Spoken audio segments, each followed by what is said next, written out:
Hi, thanks for watching this video by HawkWatch International.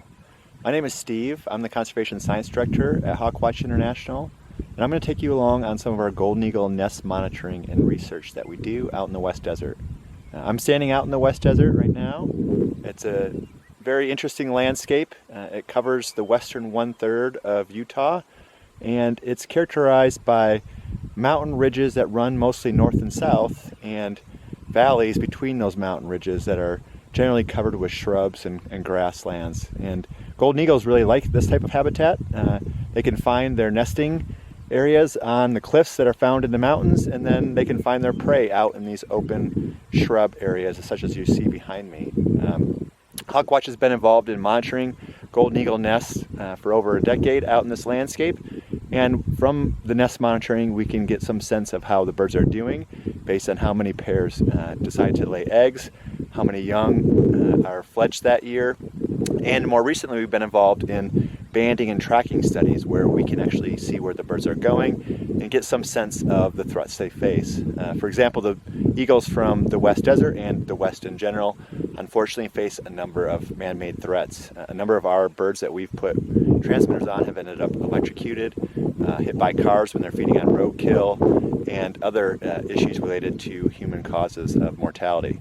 So this is really important for us to help us understand the issues and the threats that the golden eagles face, and then we can work with managers to help address some of these and help these birds do better out in these landscapes.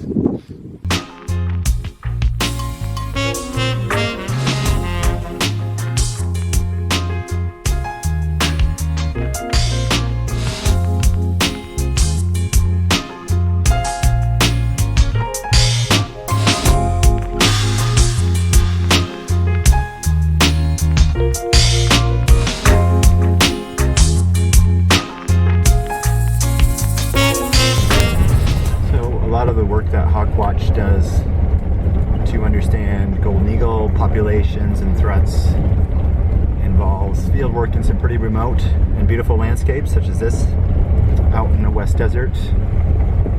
This is actually an area west of Salt Lake, and as you can see, fairly near the Great Salt Lake and the Salt Flats. Quite a bit of dirt road driving, solitude, and quite beautiful landscapes.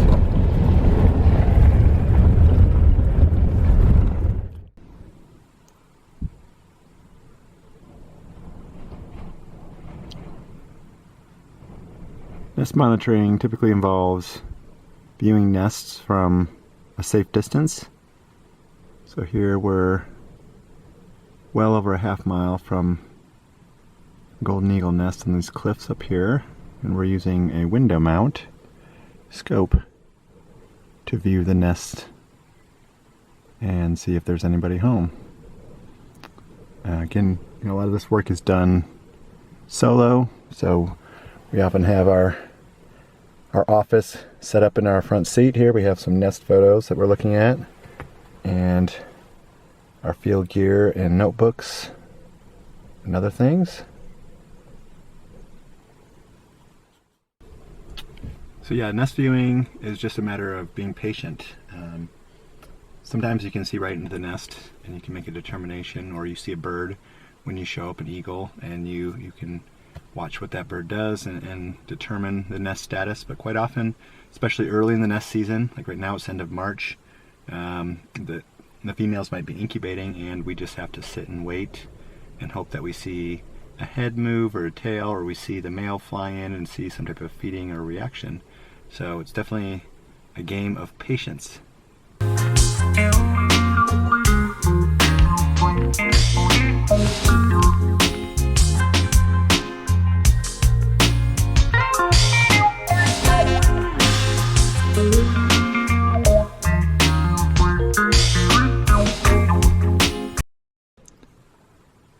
So we have an active nest here. I'm going to try to show you what that looks like through the scope.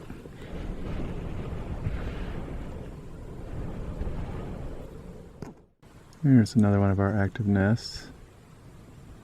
This one actually has a camera that was placed for the nesting season so that we can get motion activated photos, or timed photos, depending on how the settings were set up.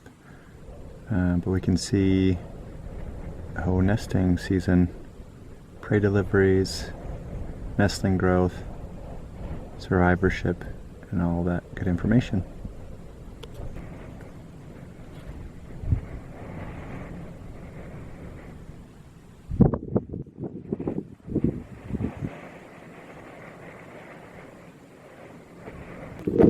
Alright, so just taking it for a little walk with me. Just finished up the surveys for the day. Because we work so far from the office in a lot of remote landscapes, we generally just keep working until we run out of daylight, and then we just camp wherever we end up on public land. Try to stay away from any nests so that we give them their space, and then in the morning we just start right back up when the sun's up. So yeah, you can just see the sun going down over here, and got a little campsite up here where we'll sleep for the night. Alright, well, morning. Sun's just coming up out here in the desert. I'm sitting in the truck right now. It was a bit windy overnight and still a little bit windy right now. Pretty common for out here. Have a little bit of coffee, a little bit of breakfast, and then I'll get going. First thing in the morning, it can be really good viewing, especially if you've set yourself up so that you have nests to view that the sun is shining into, and they can really illuminate and reveal birds. So we try to take advantage of kind of the orientation of the nests and plan our visits so that we're looking at nests when we have really good views with that sun assistance. So I'll get going. Talk to you later. We're driving towards our next territory. Right now it's getting a little bit overcast, which is actually ideal for nest monitoring. If it's full sunlight and there's no breeze, you can get these thermal developments, which the eagles obviously like. It can make it really hard to view things through the scope. You basically get this shimmer from the heat that makes a nest or anything you're looking at through the scope look like it's moving, and so we can't really tell if we're seeing a bird, if we're just seeing that effect from the warm air. So we'll see what we can see at this next territory. So just wanted to give you another example of the scope view. Here we have an active nest. Zoom in a bit. You can just make out some of the bird's feathers. This is a wingtip sticking up. You can see some of the feathers ruffling in the wind because it is quite breezy out. Another incubating female. Thanks for watching this video. We also thank our supporters and funders, including the U.S. Army Dugway Proving Ground. Dugway Proving Ground has been supporting golden eagle research in the West Desert for over 10 years. We also thank the Bureau of Land Management, Utah Division of Wildlife Resources, and our many members and donors. To become a member or support HawkWatch, please go to our website at www.hawkwatch.org.